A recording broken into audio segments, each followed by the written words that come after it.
Il y avait une question ouverte sur les freins, une question ouverte sur les atouts. Et par acquis de conscience, j'ai sélectionné uniquement, j'ai voulu regarder un petit peu la différence entre les répondants pyrotins et le reste des répondants. Et quand on voit la passion qu'il y a dans les réponses, que ce soit dans les freins, la passion qu'il y a dans les freins, elle est positive parce que les gens veulent mieux pour Saint-Pierre. Moi, c'est ce que je retiens en réalité. Ils sont très... il y a eu beaucoup de propositions. D'ailleurs, ce serait intéressant de même diffuser certaines de ces propositions, mais il y a des vraies propositions, des solutions, des idées qui sont données dans les réponses ouvertes. Mais aussi, enfin voilà, aussi par les répondants qui sont pas de Saint-Pierre. Donc ça nous conforte dans l'idée que il y a un vrai intérêt de tous les Martiniquais pour Saint-Pierre. Donc on n'est pas dans le faux dans l'organisation de cet événement, quoi.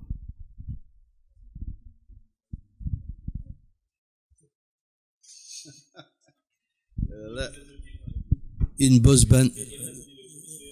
Oui, mais là, non, mais je le disais tout à l'heure, ça n'est qu'un angle de la politique. Non, mais c'est important, c'est une très bonne question.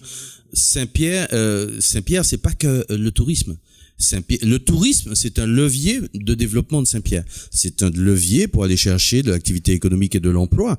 Mais il y a tellement de choses à côté à faire et il y a des choses qui vont décliner de ça. C'est-à-dire qu'on me posait la question tout à l'heure. Oui, d'accord, vous allez faire venir des touristes, mais attendez, la circulation, il faut la régler, les trottoirs, les parkings, etc. Mais au-delà de ça, j'ai du social à faire. J'ai la vie politique de Saint-Pierre. Un programme politique ne peut pas se résumer uniquement à une politique touristique. Ça n'est qu'un élément d'un programme politique. Oui, et effectivement, je comprends la question. On est dans un moment où chacun commence à affûter ses armes. Mais si nous, Contact, nous sommes intéressés à la question, c'est d'abord parce que, et je rappelle, et si Saint-Pierre était l'atout touristique majeur de la Martinique, c'est d'abord parce que nous pensons que Saint-Pierre peut être moteur pour le développement économique et touristique de la Martinique. Après, bon, le moment est ce qu'il est, mais c'est d'abord cet aspect économique qui, parce que nous à Contact, on croit au développement du tourisme qui se répercute sur l'ensemble de l'économie. Voilà. Et à noter, 70%, donc 30% sont des pyrotins, donc 70% ne sont pas des pyrotins, ceux qui ont répondu. Et notre intuition, enfin, les sondés y répondent aussi, 74%, plus de 74% des répondants disent que Saint-Pierre est d'abord une ville touristique. Donc, notre intuition, je pense, est confortée. Je voudrais bien comprendre les petites questions très très très fines. Ça n'est pas de l'opportunisme, c'est juste une continuité, parce que quand je suis allé au devant du comité de renouvellement du label Ville d'Art et d'Histoire il y a 2 ans, j'étais déjà en train de travailler sur le tourisme. Donc c'est un sujet effectivement fort de Saint-Pierre et qui est permanent. Donc par exemple la mise en DSP du musée, j'ai pas attendu ces ateliers pour faire. Ça date c'est une réflexion d'il y a 2 ans de mon conseil municipal.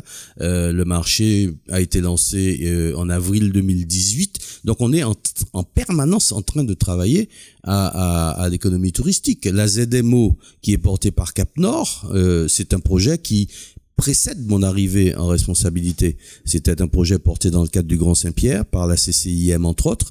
Nous sommes en train d'y travailler. J'espère que les premières bouées vont pouvoir être posées cette année. J'étais encore en réunion avec Cap Nord hier.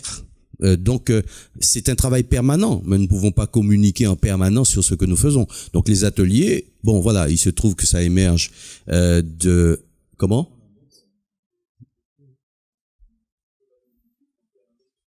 Oui, mais bon, de ne pas assez communiquer.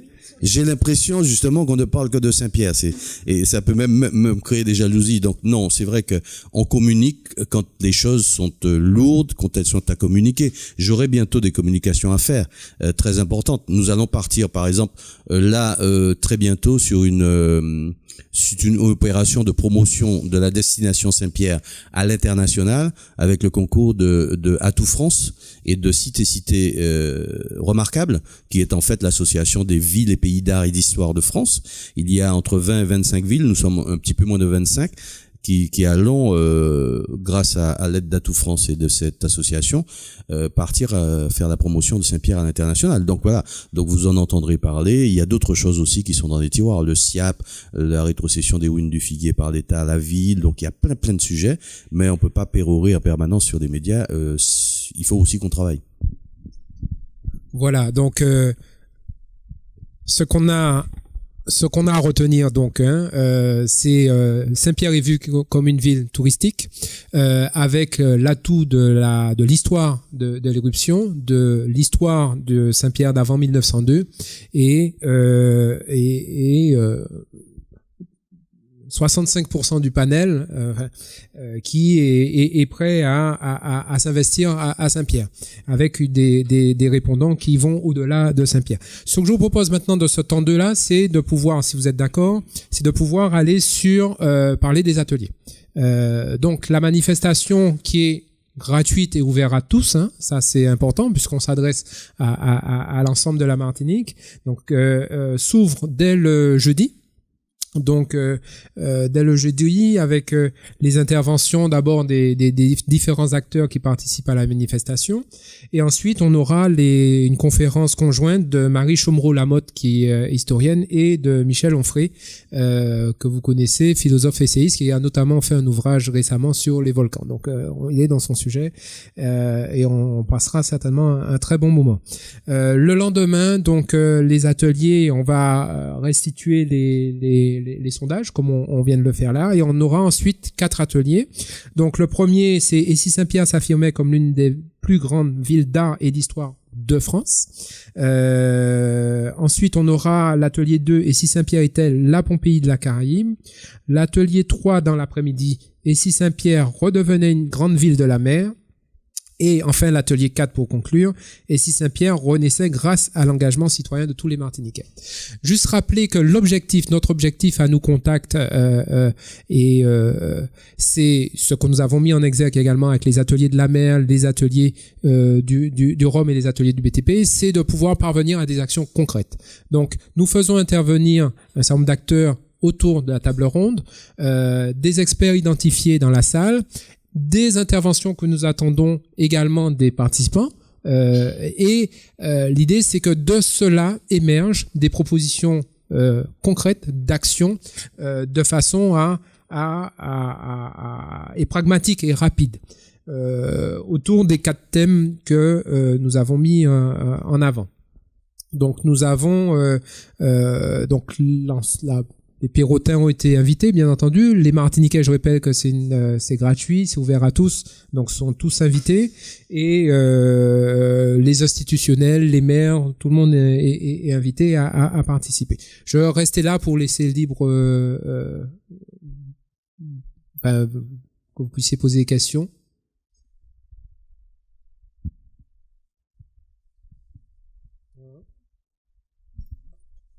Alors,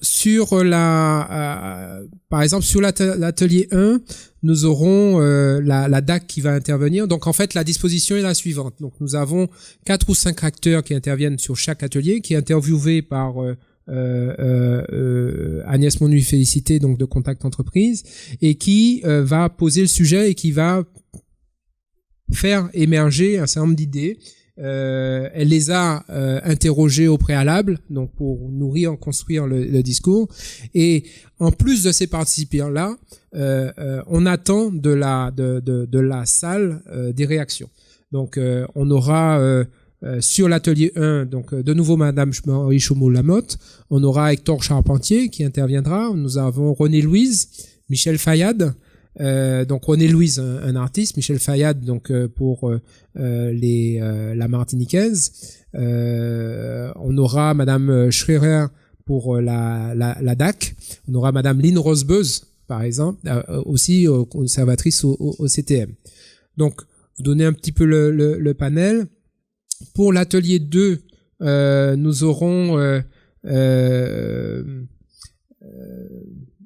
donc Monsieur Norman Munoz qui interviendra, donc qui est de la ville Antigua de Guatemala, qui est jumelée à la ville de Saint-Pierre. Donc je rappelle, hein, et si Saint-Pierre était la pays de la Caraïbe, donc il y a une histoire similaire entre Antigua de Guatemala et Saint-Pierre, donc avec une action très réussie de la part d'Antigua de Guatemala par rapport à la ville. Donc nous aurons Florent Placé, donc de la Fondation Clément. Nous aurons également Maurice Henry, donc de l'association Volcan et Planète. Et nous aurons l'intervention également de la sous-préfecture. Sur l'atelier 3, on aura le directeur de la mer, Michel Pelletier. On aura également Jean-Sébastien Guibert, qui est universitaire. On aura Jean Trudeau, bien connu du monde de la mer, qui interviendra. Voilà, experts dans la salle, on attend notamment les acteurs et associations qui œuvrent actuellement sur la ville de Saint-Pierre. Donc par exemple l'UCPA qui sera là.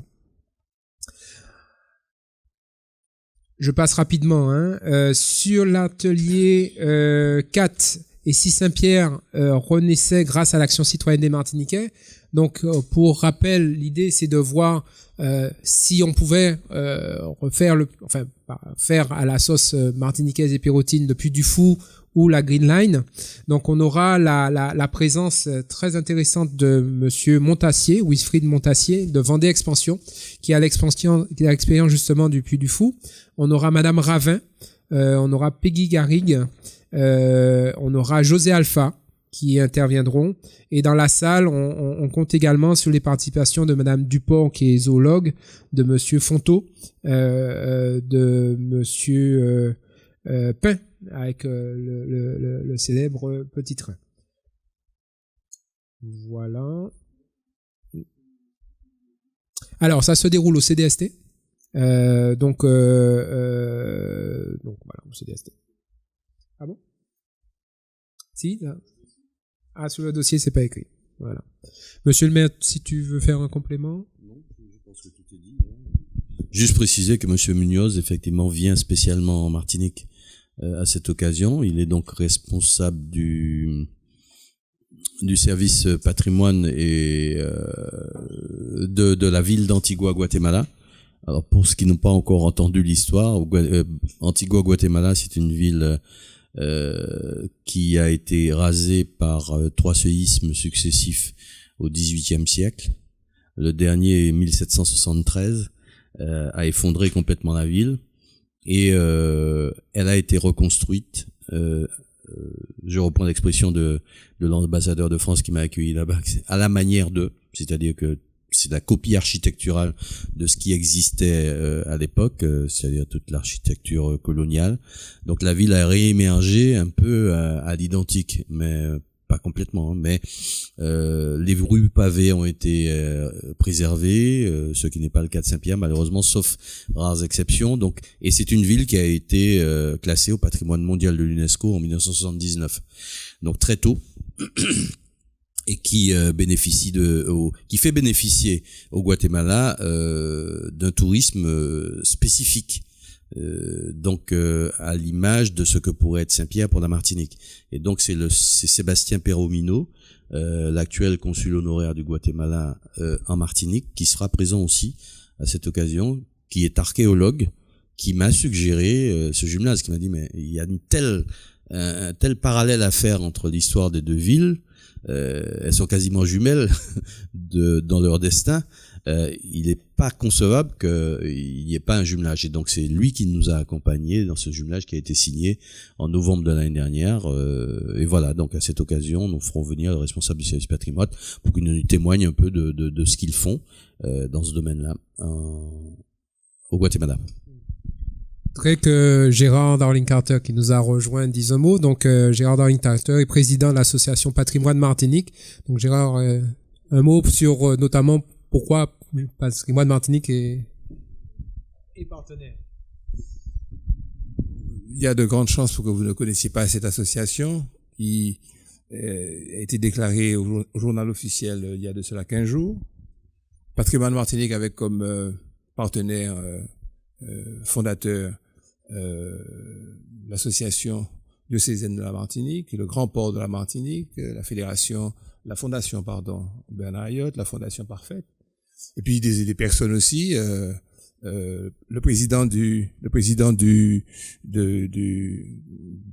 l'association Begin Jazz, Christian Boutan, et moi-même président du comité martiniquais de la musique, parce que j'ai bien l'espoir, la volonté d'associer tous les patrimoines, qu'ils soient matériels ou qu'ils soient immatériels, parce que c'est l'essentiel pour nous. J'ai fait le tour de tout, de la presse, de la politique, de la gauche. Je suis pas à la droite ni à l'extrême droite, on ne pourra pas. Un jour ça viendra peut-être, mais enfin pour l'instant, je suis revenu à l'essentiel, qui est finalement de conserver ce pays, quoi. De conserver ce pays qui fait que si les gens l'aiment pas, ils reviennent pas. Que si les gens n'ont pas le culte des monuments, le culte des espaces, le culte des lieux, ils sont aussi bien à Sarcelles qu'à Bagneux, qu'à Créteil, où il y a des transports efficaces, bon marché, où il y a des activités, où il y a de la vie. Et donc, vivre avec son passé, c'est finalement enrichir son présent et puis savoir où on va. C'est tout simple. Et les pierres, les usines, les distilleries, les moulins et tous les lieux, tous les espaces sont vraiment des facteurs d'identification qui parlent, qui sont éloquents pour que l'on sache que ce qui a été fait, puis ce que l'on peut encore faire, d'abord pour les conserver. Donc mon association Patrimoine Martinique, je peux dire au monde maintenant, parce qu'elle existe, j'en suis le président, qui doit son existence essentiellement au travail de Taha François, qui a été la petite, vous savez comment sont les femmes, le petit aiguillon qui m'a poussé à militer, à me donner à cette œuvre, et surtout qui a été à l'origine également de l'association avec Contact Entreprise, qui m'a expliqué l'importance des commerçants, des marchands, des entrepreneurs. Non, pas du tout. Ce sont des gens qui travaillent avec une technique. Je dois saluer cette mission que vous vous êtes donnée de faire en tant que pourtant entrepreneur, en tant que commerçant, en tant que marchand, faire vivre culturellement, intellectuellement votre pays avec efficacité, avec l'efficacité de l'entreprise. Je pense que je suis à l'aise, je suis libre, si le monde politique, si le monde associatif se donnait votre technicité, on serait arrivé beaucoup plus loin. Et puis également, mon camarade, le maire de Saint-Pierre, qui est ouvert, qui est tolérant, qui est patient, et qui a décidé de faire de la Martinique un véritable élément du patrimoine martiniquais. Voilà, grosso modo, ce qui explique que cette association, que je vais essayer de représenter dignement, et sans beaucoup d'éclat, c'est ma première intervention publique, elle sera plus technique, elle fera l'interface entre les administrations, entre les privés, entre le public, pour faire avancer les projets, comme on a essayé de faire ici. Et puis également, il faut que je le dise, parce que je suis dévote un petit peu aussi, mon journal, j'emploie beaucoup le possessif, après 30 ans de collaboration Antilla, je peux dire mon journal Antilla pour faire vivre la Martinique.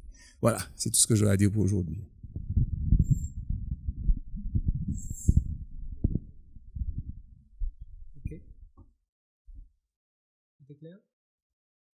Où vient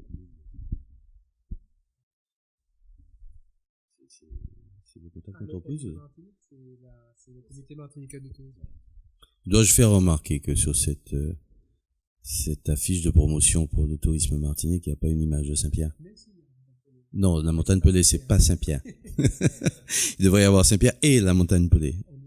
Donc voilà, par contre il y a les fonds sous-marins, ça pourrait être à Saint-Pierre. Mais voilà, non, c'est ce que j'ai dit, je ne suis pas en train de champ de Cannes de Saint-Pierre, mais c'est la ville de Saint-Pierre dont on parlera. Oui. Non mais je parle pas dans le dos de Yann Monplaisir ou de Karine Mousseau, hein. Quand je suis descendu de l'avion de Guatemala, je suis allé les voir et je leur ai dit imaginez une affiche 4x3 dans le métro parisien en plein hiver avec la rade de Saint-Pierre, magnifique bleue. Comme elle est célèbre quand il fait du beau soleil, et puis marqué simplement Martinique ou la Martinique. Je l'ai vu au Guatemala. C'est-à-dire ils ont pas besoin de parler beaucoup, hein. Il faut une affiche, une photo avec un temple maya célèbre dans le site de Tikal. On voit le temple et c'est marqué Guatemala. Point. Ils ont pas de discours. Donc Saint-Pierre peut devenir l'une des affiches 4x3 de la Martinique dans le métro parisien. Et on ne sait pas encore le faire. En tout cas, c'est notre croyance. Il y aura donc il y aura une restitution qui sera faite. Donc l'événement sera filmé par Steve Chalonneau Brainsonic. Il sera en direct sur le web, c'est ça, Steve? Visible ensuite, et il y aura, comme nous l'avons fait précédemment, il y aura un rendu sous forme de livret. Donc ce sera la couleur verte cette fois, et qui restituera et qui mettra en avant donc les actions concrètes qui auront été mises en relief lors de ces manifestations.